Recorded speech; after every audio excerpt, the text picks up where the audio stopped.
Welcome back to Vismayam news 24. இன்றைய நாளுக்கான குவைத்தின் செய்திகளை பார்க்கலாம். செய்திகளுக்குள் செல்ல முன் எமது சேனலை சப்ஸ்கிரைப் செய்து கூடவே நோட்டிஃபிகேஷனையும் ஆன் செய்து வைத்துக் கொள்ளுங்கள். நாங்கள் பதிவிடும் வீடியோக்களை தவறாமல் பார்க்க முடியும்.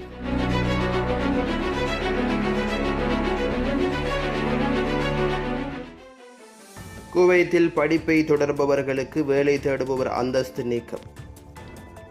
தகவல் அறிந்த வட்டாரங்களின்படி மத்திய வேலைவாய்ப்பு அமைப்பில் வேலை தேடுபவர்களாக பதிவு செய்யப்பட்ட நபர்கள் குவைத்துக்கு உள்ளேயோ வெளியேயோ ஒரே நேரத்தில் கல்வி படிப்பை தொடர அனுமதிக்கப்பட மாட்டார்கள்.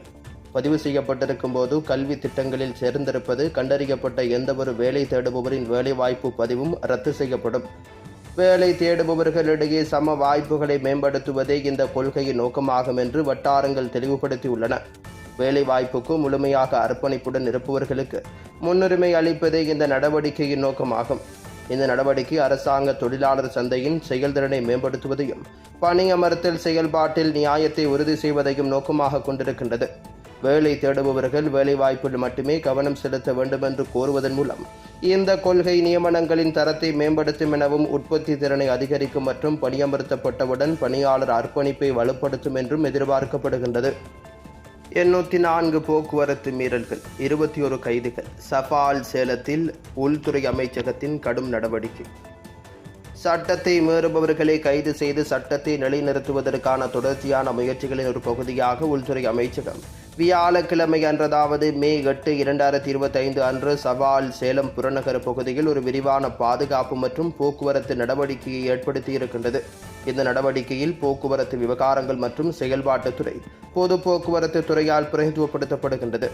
மீட்பு காவல்துறை, பொதுத்துறை, மத்திய பொது செயல்பாட்டுத்துறை, பொது பாதுகாப்புத்துறை, தனியார் பாதுகாப்புத்துறை மற்றும் மகளிர் காவல்துறை உள்ளிட்ட பல துறைகள் பங்கேற்றிருக்கின்றன. இந்த பிரச்சாரம் பின்வரும் விளைவுகளுக்கு வழிவகுத்திருக்கின்றது. போக்குவரத்து விதிமீறல் தொடர்பாக 804 வழக்குகள் பதிவு செய்யப்பட்டுள்ளன. குடியிருப்பு மற்றும் தொழிலாளர் சட்டங்களை மீறியதற்காக 6 நபர்கள் கைது செய்யப்பட்டுள்ளனர். அதிகாரிகளால் தேடப்படும் 10 பேர் கைது செய்யப்பட்டுள்ளனர். அடையாள ஆவணங்கள் இல்லாத 5 பேர் கைது செய்யப்பட்டுள்ளனர். நீதிமன்றத்தால் தேடப்படும் 6 வாகனங்கள் பறிமுதல் செய்யப்பட்டிருக்கின்றது. அசாதாரண நிலையில் இருப்பது கண்டறியப்பட்ட ஒரு நபரின் கைது ஏற்பட்டிருக்கின்றது. சட்ட அமலாக்கம் மற்றும் பொது பாதுகாப்பை உறுதி செய்வதற்கான நாட்டின் அனைத்து பகுதிகளிலும் இதுபோன்ற பிரச்சாரங்கள் தொடரும் என்று உள்துறை அமைச்சகம் மீண்டும் உறுதிப்படுத்தியுள்ளது. அனைத்து குடியிருப்பாளர்களும் பாதுகாப்பு பணியாளர்களுடன் ஒத்துழைக்க வேண்டும் என்றும் சந்தேகத்திற்கிடமான அல்லது சட்டவிரோத நடவடிக்கைகள் குறித்து அவசர எண்ணை அழைப்பதன் மூலம் தெரிவிக்க வேண்டும் என்றும் அமைச்சகம் வலியுறுத்தியிருக்கின்றது. அந்த அவசர எண் 112 எனவும் தெரிவிக்கப்பட்டிருக்கின்றது.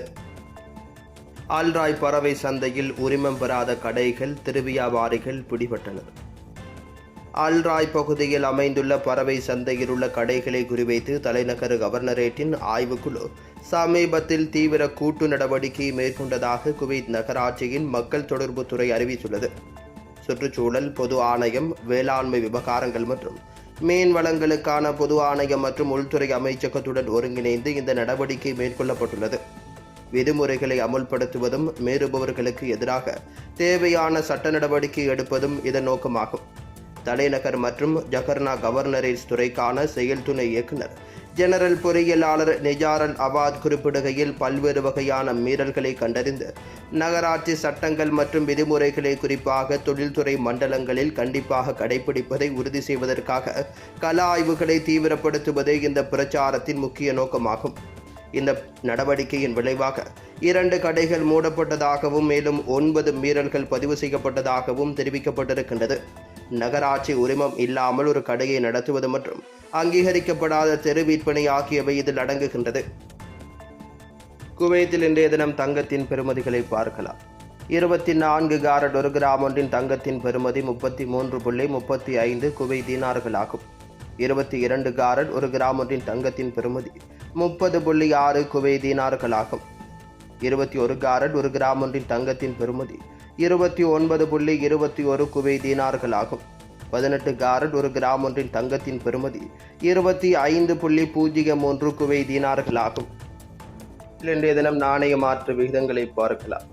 ஒரு குவை தீனார் ஒன்றின் இந்திய பெறுமதி 278.56 இந்தியன் ரூபாய்களாகும். ஒரு குவை தீனார் ஒன்றின் இலங்கை பெறுமதி 973.69 இலங்கை ரூபாய்களாகும். ஒரு குவைத் தினார் ஒன்றின் பங்களாதேஷ் பெறுமதி 395.93 பங்களாதேசி டகாஸ் ஆகும்.